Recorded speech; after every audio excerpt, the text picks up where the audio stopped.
Guys, so I made a mistake on this side of the table where my transfer overlapped right here, and I don't like the way it looks. It just looks like a big line in the middle of the piece. So I'm actually going to apply another transfer over this spot, the same transfer, just another go at it, and I'm going to show you how to apply a transfer over a transfer when you've made a mistake.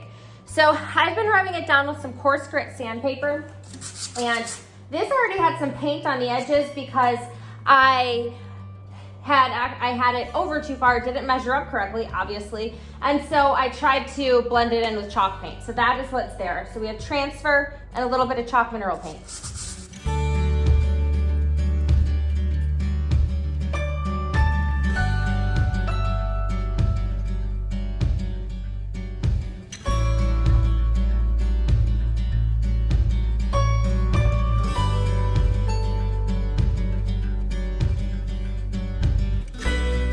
This is all sanded, I'm gonna go ahead and just brush it.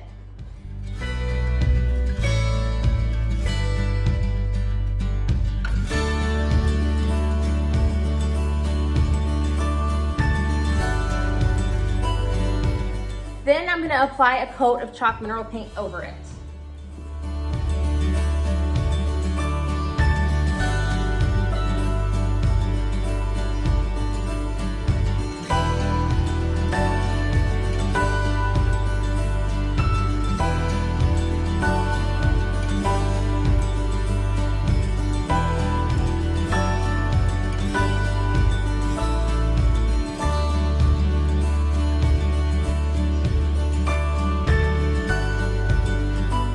The reason I added chalk mineral paint to this table over the transfer is just to get an even surface so I don't see lines underneath my transfer.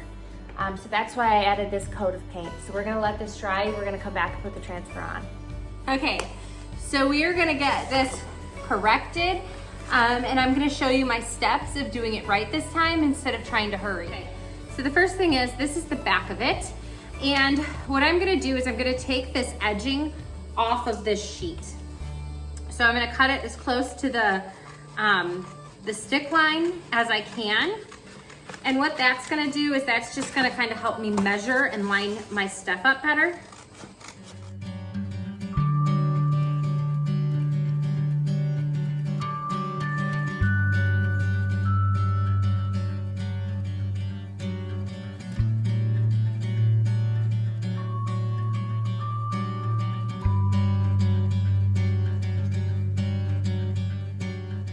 So we have our two transfers. This is the direction that they line up.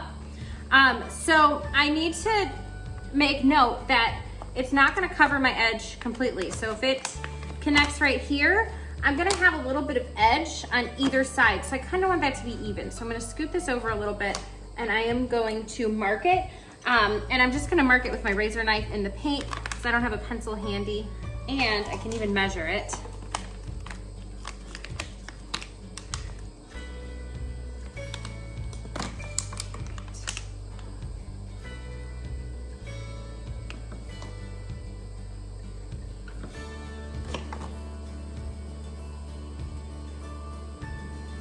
Okay, so I have it marked where I want to put my sheet.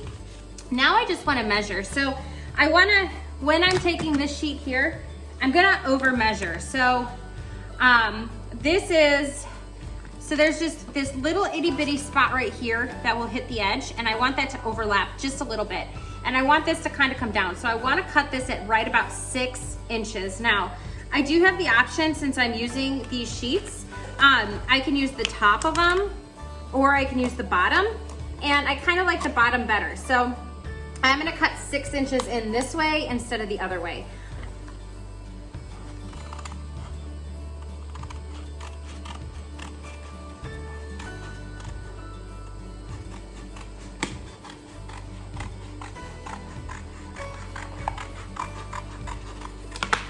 So this gave me plenty of room to overhang this a little bit.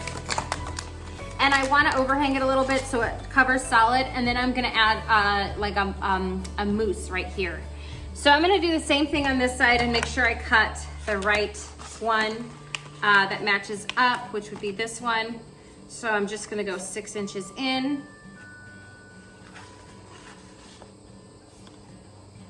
A little more to be safe.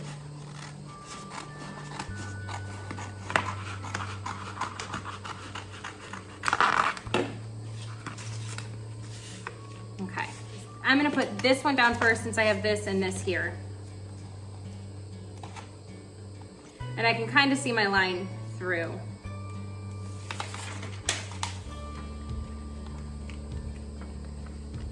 Where I overlapped last time, I was way off.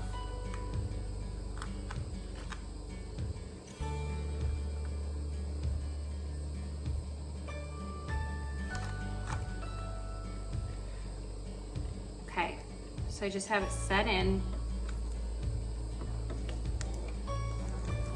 I'm actually gonna rub it down a little bit and then use my razor knife to cut up here.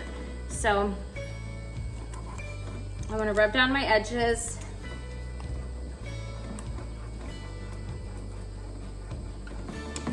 I want to make sure that I'm rubbing from the middle out and that I'm hitting all my air bubbles. I'm getting all of them out.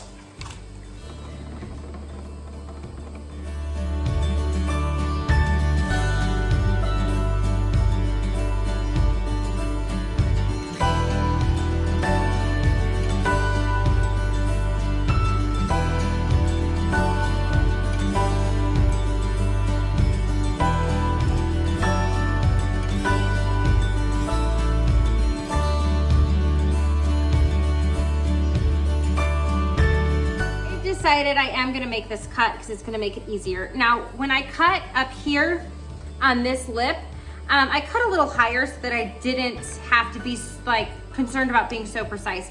Down here, I wanna be super precise, so I'm gonna go really slow. And I'm gonna push really hard into that crease, and I'm gonna just kind of pick it up and make sure I'm in the right spot as I go.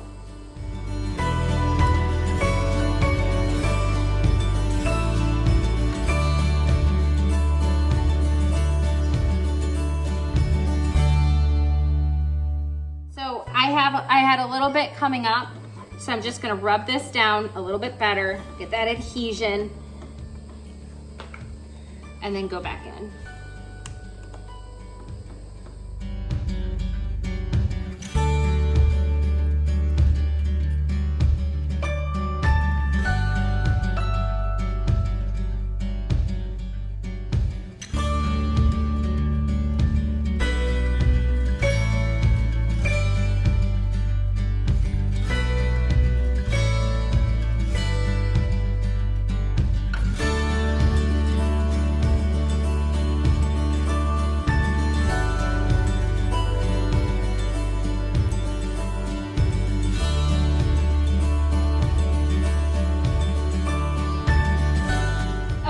So I am adhered down, and I notice I have some air bubbles. So all I'm gonna do is I'm just gonna kind of push them out. The best way to get rid of any air bubbles is I like to take either a pin, like a needle, or I'm gonna use this blade here since it's pointy and it's right here. And I'm just gonna kind of pop it. I'm gonna add a little slit there, and I'm just gonna push that air bubble out and make it as smooth as possible. You want to make sure you don't have any air bubbles because that will cause problems later when you seal. If any moisture gets under those air bubbles, it can cause peeling. So you just want to make sure you don't have any air bubbles and everything is laid down nice and smooth. And that's it. I will repeat the process on this side and have this video ready for you guys.